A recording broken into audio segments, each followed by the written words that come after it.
Assalamualaikum warahmatullahi wabarakatuh. Hai Sobat Horor, kali ini aku bakal bawain cerita dari Pak D_Beja yang berjudul Si Kecil Lia. Gak usah basa-basi lagi, langsung aja kita mulai. Si Kecil Lia. Biarkan dia bersamaku, Lia milikku. Kisah pilu si gadis kecil yang malang. Sebuah cerita dari Pak D_Beja. Talelo lelo lelo ledung.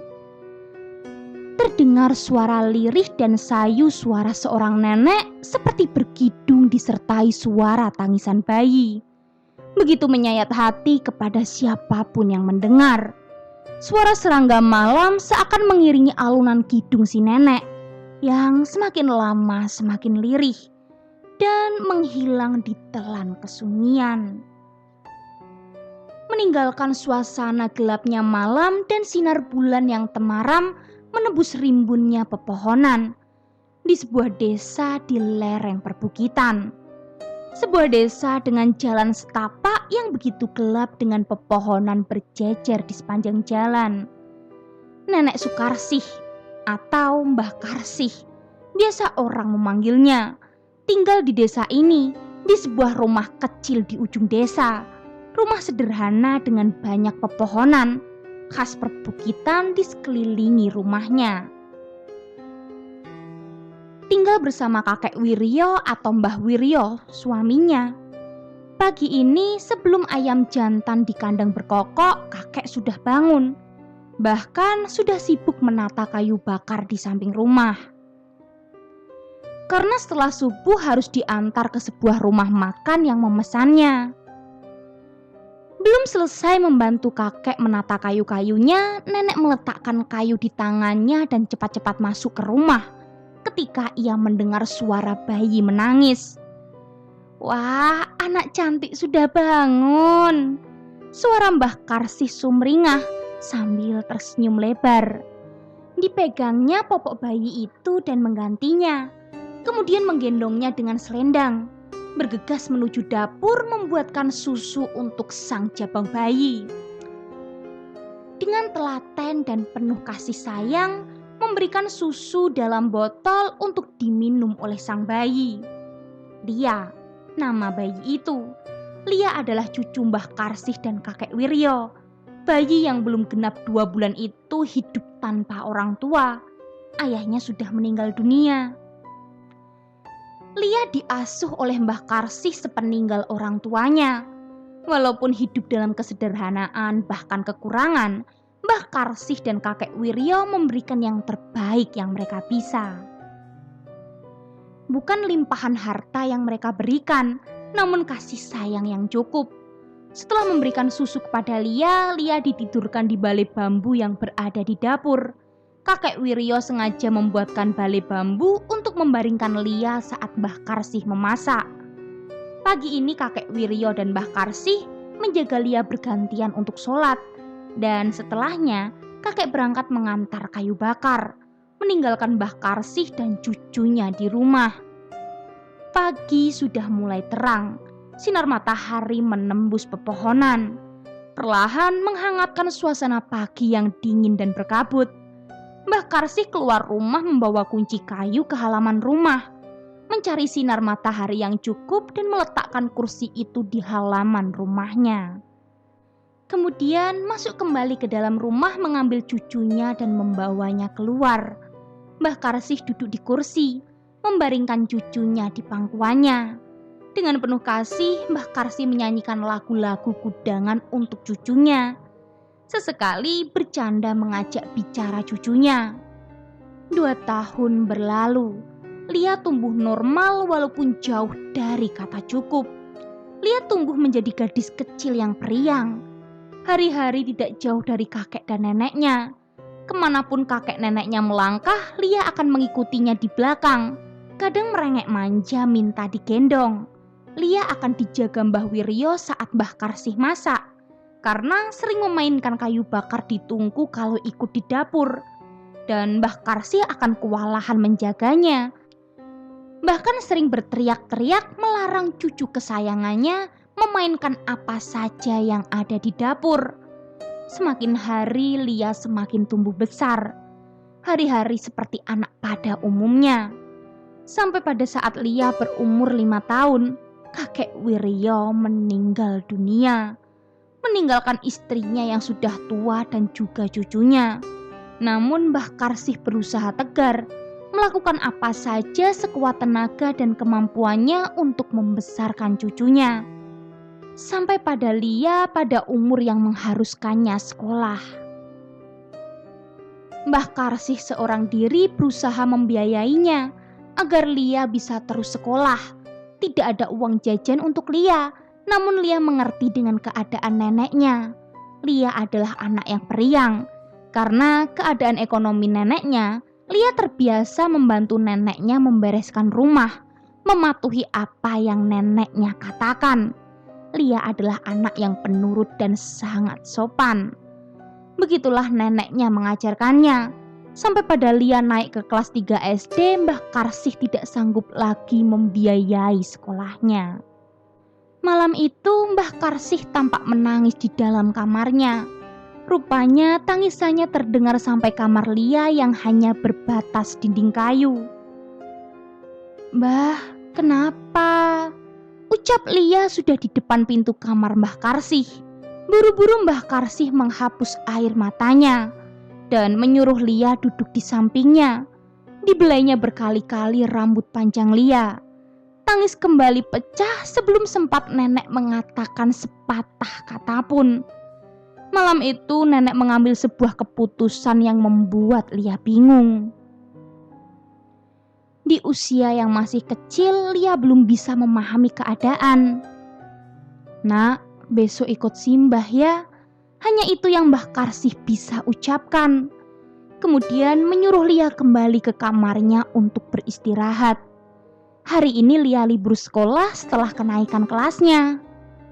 "Mbah, mau kemana sih?" tanya Lia pagi itu sebelum berangkat. "Main dok, naik bis," jawab Mbah Karsih. Sepanjang jalan di dalam Lia terus melihat keluar jendela. Yang entah menuju kemana Lia tidak tahu. Neneknya tidak mengatakan mau pergi kemana. Namun Lia tampak senang. Ini pertama kalinya Lia naik bis. Berbeda dengan neneknya, sepanjang jalan terlihat murung dan sangat melamun. Tak terasa air matanya menetes di pipinya tanpa ia sadari. Dan buru-buru Mbah Karsih menghapusnya. Berusaha tersenyum walau saat Lia menanyakan sesuatu yang ia lihat di luar jendela. Berusaha tegar dan tidak menunjukkan beban pikirannya kepada cucunya. Mbah Karsih tidak mengatakan kemana tujuannya. Yang ia katakan hanya mau main dan naik bis. Dan Lia pun menurut saja ajakan neneknya. Sampai saat bis sampai di satu ruas jalan, mereka turun dan berjalan masuk ke sebuah desa yang Lia belum pernah lihat. Walaupun suasananya hampir sama, namun di tempat ini lebih ramai dan banyak rumah-rumah. Lia mengikuti neneknya, tangannya tidak lepas dari gandengan Mbah Karsih, berjalan menyusuri jalan desa. Dan sesekali Mbah Karsih bertanya ke beberapa warga yang ditemuinya di jalan, menanyakan rumah seseorang yang namanya belum pernah Lia dengar sebelumnya. Hingga akhirnya mereka sampai di depan sebuah rumah. Mbah Karsih mengetuk pintu dan mengucapkan salam. Tidak lama kemudian, pintu terbuka setelah sebelumnya terdengar jawaban salam dari dalam rumah. Suara seorang perempuan. "Mbak." Hanya satu patah kata itu yang keluar dari mulut perempuan tadi. Seakan kaget dan kemudian mencium tangan Mbah Karsih dan menuntunnya masuk. Lia mengikuti langkah Mbah Karsih dengan memegang baju bagian belakang dan mengikutinya duduk di samping Mbah Karsih. Sedangkan perempuan tadi duduk di seberangnya, tampak memandang dengan seksama gadis kecil yang duduk di samping Mbah Karsih. Memandang gadis kecil yang tertunduk sedari tadi. Disinilah Di rumah inilah kemalangan Lia dimulai. "Yun, ini Lia anakmu," ucap Mbah Karsih menyadarkan lamunannya perempuan tadi.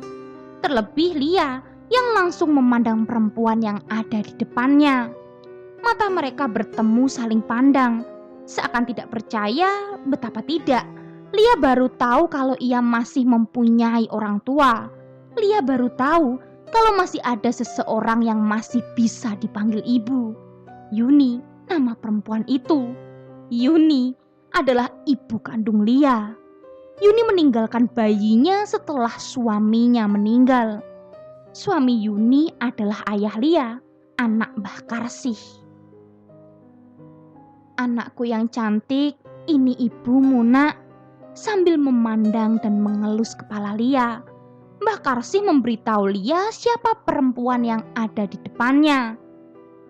"Ibu," kata Lia menegaskan ucapan Mbah Karsih. Mbah Karsih hanya mengangguk. Ia tak kuasa mengeluarkan kata-kata lagi. Tenggorokannya sakit menahan tangis yang akhirnya pecah.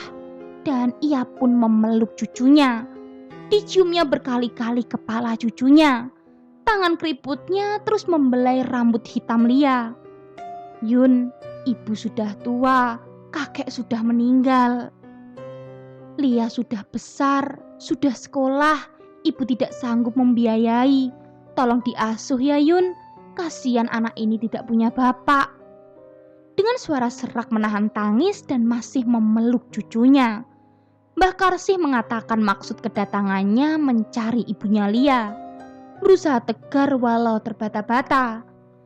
Belum sempat Yuni menjawab ucapan Mbah Karsih, seorang pria datang bersama 2 anak laki-laki. Pak Imam, dia adalah suami Bu Yuni sekarang, yang berarti beliau adalah bapak tiri Lia. Memasuki rumah dengan 2 anaknya, Edi yang masih berusia 5 tahun dan Yudi yang masih berusia 3 tahun. "Loh, ada tamu ya?" kata Pak Imam dengan senyum ketika melihat ada 2 orang yang tidak ia kenal duduk di ruang tamunya, menyalami Mbah Karsih dan Lia, kemudian ikut duduk di sebelah Bu Yuni. Bu Yuni pun menjelaskan siapa tamunya dan maksud kedatangannya. Seketika itu juga raut wajah Imam berubah, seolah bingung dan terdiam, namun kemudian menyetujui untuk mengasuh Lia dan menyekolahkannya. Sebelum terlalu sore, Mbah Karsih dan Lia pamit pulang. Lia akan pindah sekolah, yang artinya akan berpisah dengan neneknya. Nenek yang selama ini memberikan kasih sayang. Nenek yang selama ini berjuang untuknya walau sudah di usia senja. Mbah Karsih menyerah dengan keadaan demi masa depan cucunya. Di sepanjang jalan pulang, Lia tidak lagi seperti waktu berangkat. Ia lebih banyak melamun. Melihat Lia murung, Mbah Karsih mulai mengajaknya bicara. "Nak, besok pindah sekolah ya. Di sana kamu punya bapak, punya ibu, nanti sekolah dikasih uang jajan. Hidupmu akan senang di sana." Nasihat Mbah Karsih kepada Lia, berharap cucunya mengerti dan berbesar hati. Lia pun mengangguk dan memalingkan wajahnya keluar jendela bis. Dalam hatinya Lia memikirkan perkataan neneknya tadi. Kalau Lia ikut ibu, Lia akan punya orang tua seperti teman-temannya. Ya, Lia sering iri ketika melihat teman-temannya bersama orang tuanya. "Simbah ikut ke sana ya," kata Lia setelah sekian lama terdiam. Dengan wajah masih melihat keluar jendela. "Simbah di rumah saja Nak, nanti rumahnya tidak ada yang nungguin. Nanti kalau Lia libur, Simbah ke sana," jawab Mbah Karsih menenangkan Lia. Lia tertidur di perjalanan pulang, meringkuk di bangku bis berbantalkan pangkuan neneknya. Libur sekolah kali ini dilalui Lia seperti hari-hari libur biasanya. Pikiran Lia mulai terbuka untuk menerima keputusan neneknya. Lia mulai membayangkan sebentar lagi ia akan mempunyai orang tua dan merasakan apa yang teman-temannya rasakan hingga hari pertama masuk sekolah tiba. Mbah Karsih mengurus kepindahan Lia. Setelah selesai, semua yang diperlukan Mbah Karsih dan Lia berangkat ke tempat ibunya. Di sana Mbah Karsih memasrahkan semua urusan kepada Bu Yuli dan Pak Imam. Suasana haru kembali terjadi ketika Mbah Karsih harus pulang. Anak cantik, jangan nakal ya, jadi anak yang penurut, pintar sekolahnya. Nasihat Mbah Karsih untuk Lia dengan membungkukkan tubuhnya menyetarakan tinggi Lia, memandang Lia dan memegang pipi cucunya itu. Usahanya untuk menahan air mata gagal. Sekuat apapun Mbah Karsih menahan tangisnya, akhirnya pecah juga, yang kemudian membuat Lia juga menangis. "Mbah, Lia ikut pulang aja," ucap Lia di depan neneknya. Seakan mulai ragu apakah ia akan betah di sini. Mbah Karsih memeluk cucunya. Dalam hati Mbah Karsih berat berpisah. Ini semua demi masa depan Lia. "Nak, Simbah pulang ya. Assalamualaikum," pamit Mbah Karsih dan kemudian keluar dari rumah Bu Yuni. Mbah Karsih diantar Pak Imam menuju pemberhentian bis. Teriakan panggilan dari Lia tidak ia hiraukan. Langkahnya terus maju dan tidak melihat ke belakang, mengabaikan teriakan cucunya. Mbah Karsih tidak mau menunjukkan air matanya yang terus menetes. Hatinya kosong, tidak tahu harus bahagia atau sedih. Begitu juga Lia. Keesokan harinya Lia didaftarkan di sekolah setempat. Dan di hari kemudian Lia sudah mulai masuk ke sekolah. Suasana baru dan teman baru. Tidak butuh waktu lama untuk beradaptasi di sekolah baru. Lia adalah gadis yang gampang bergaul, cantik dan periang, membuat banyak anak mau berteman dengannya. Namun ternyata tinggal dengan orang tua sendiri tidak seindah yang Lia bayangkan. Lia masih canggung ketika di rumah. Lia merasa di rumah ini ia hanya menumpang, belum merasa ini adalah rumahnya. Butuh waktu untuk membiasakan diri di rumah ibunya. Lia dididik Mbah Karsih menjadi anak yang baik, membantu pekerjaan rumah biasa Lia kerjakan. Begitu juga di rumah ibunya. Ketika disuruh mencuci piring, mencuci baju, menyapu, bahkan menjaga adik-adiknya, Lia bisa mengerjakannya. Ia melakukannya sebaik yang ia bisa. Melakukan apa saja yang orang tuanya perintahkan, sesuai nasihat dari neneknya, dan juga sebagai tanda terima kasih karena sudah berkenan mengasuhnya. Seminggu berada di rumah ibunya, Lia mulai menyadari perlakuan yang berbeda. Ibu dan bapak tirinya mulai berubah. Setiap hari Lia tidak luput dari kemarahan orang tuanya.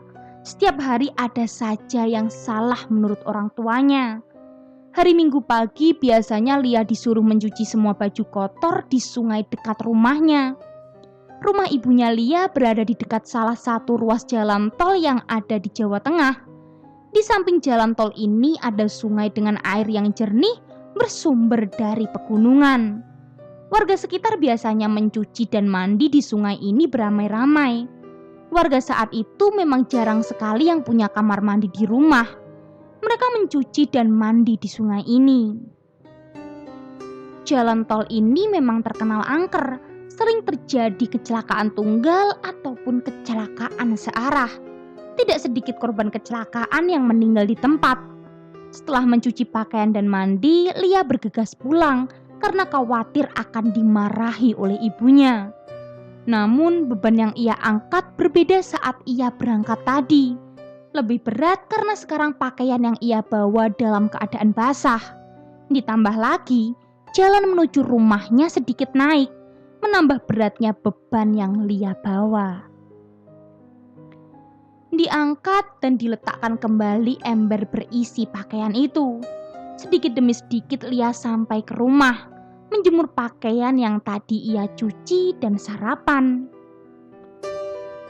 Pekerjaan Lia belum selesai. Lia masih harus menjaga kedua adik tirinya. "Lia, matanya kemana?" teriak ibunya saat mendengar Edi menangis. Edi terjatuh saat bermain. Dan seperti biasa, Lia yang akan kena marah. Tangan ibunya mendarat di pipi Lia, kemudian menggendong Eddie, membawanya masuk meninggalkan Lia. Air mata Lia jatuh namun hanya menerawang awang-awang dan tidak mengeluarkan suara. Kemudian berdiri berjalan pergi meninggalkan rumah, mencari tempat untuk menangis. Tidak ada tempat untuk mengadu. Jalan tol di sebelah sungai adalah tujuannya.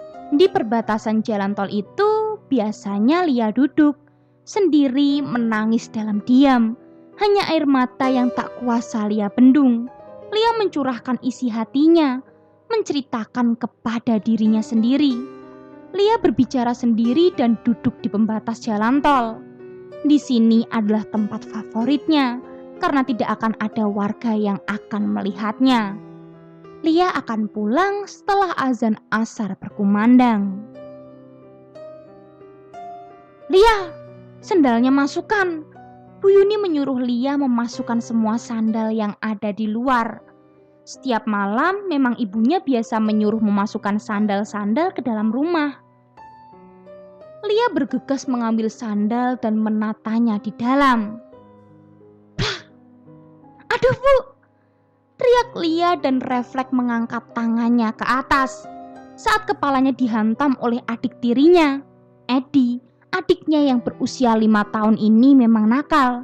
Dia juga adalah alasan kenapa Lia kena marah setiap hari. Melihat posisi tangan Lia yang seperti akan memukul, Eddie menangis sesegukan dan langsung mengadu ke bapak dan ibunya. "Pak, Mbak Lia nakal," kata Eddie sambil menangis. "Lia!" teriak bapaknya. Ibunya mendekat dan langsung menampar pipi Lia. Belum cukup puas, bapaknya menyaut tangan kecil Lia. Diseretnya keluar rumah, terus diseret ke arah jalan. "Ampun, Pak, ampun, Lia tidak nakal." Lia memohon, tapi percuma. Bapak dan ibunya tidak peduli. Ia terus menyeret Lia, menyeretnya menuju sungai. Sampai di sungai, Lia diguyur air berkali-kali. Bapak dan ibunya kalap, tidak peduli dengan teriakannya. Malam ini Lia tidak diberi makan malam. Lia tidur dalam keadaan yang lapar. Lia kangen dengan neneknya. "Mbah, Mbah," ucap Lia berbaring sendiri di dalam kamar memanggil-manggil nama neneknya. Tanpa sadar Lia tertidur.